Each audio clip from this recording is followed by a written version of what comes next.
Hey guys, my name is Rudy, and today we're going to talk about South Florida gardening. Funny thing about Florida here, South Florida that is that I was looking for a guide on how to do gardening, and step one is to find somebody to do it for you.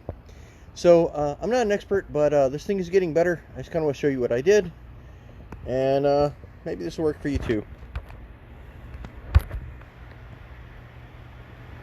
Talk about some gardening products that I use. So this right here is my blackberries. Do need to pull the weeds out here, but I think we got some sign of success over here. I did make some mistakes, and you will see them.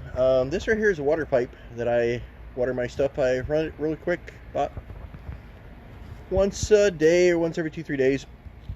This right here is my lemon tree. This back here is my wild cherry tree. I always wanted a cherry tree, and this is the only kind of cherry that grows out here, the tropical cherry.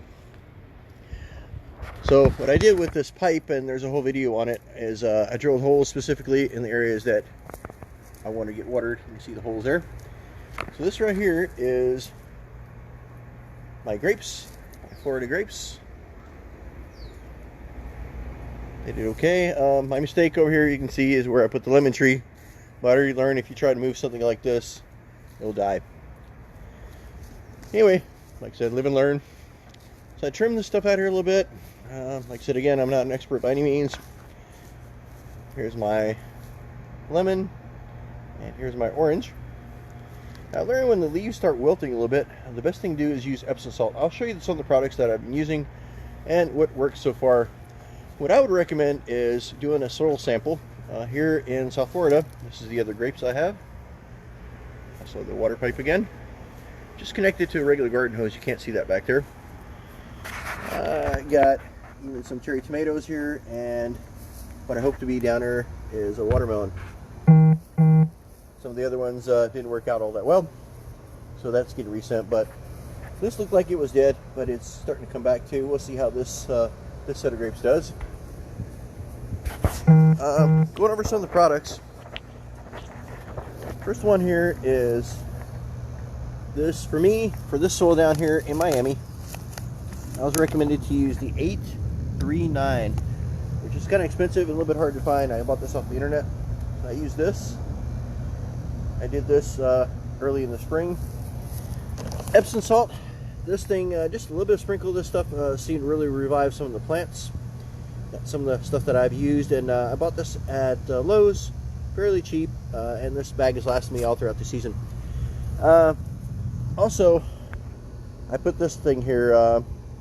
Had some issues with some of my palm trees, so I want to protect from fungus. I sprinkled the whole lawn with this stuff, and then I bought this for the plant specifically. And my palm tree's doing okay. Here's the other one. Mango tree. Last year, FPL cut it, and I think put it in a shock. This year, I actually have some mangoes on here. Of course, another palm. And I'll take you to the front, my science experiment up here. This right here is my banana tree. I think it's doing all right.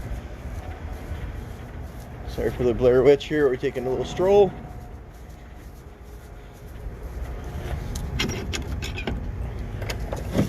And here's my experiment. This right here is currant.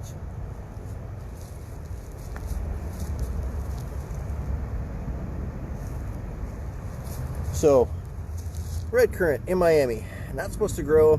Again, a little bit of fertilizer, what I showed you, and some Epsom salt. This is the red one, so it's starting to grow a little bit. This is my other red one. This one here is the white one.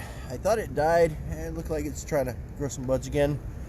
Black one is actually doing very well. This one's a little bit bigger than the others I bought. And this right here is also a black currant. Back here, oh sorry, this is actually champagne. This is champagne currant here, and this is black currant, and this is gooseberries. This one's doing okay too.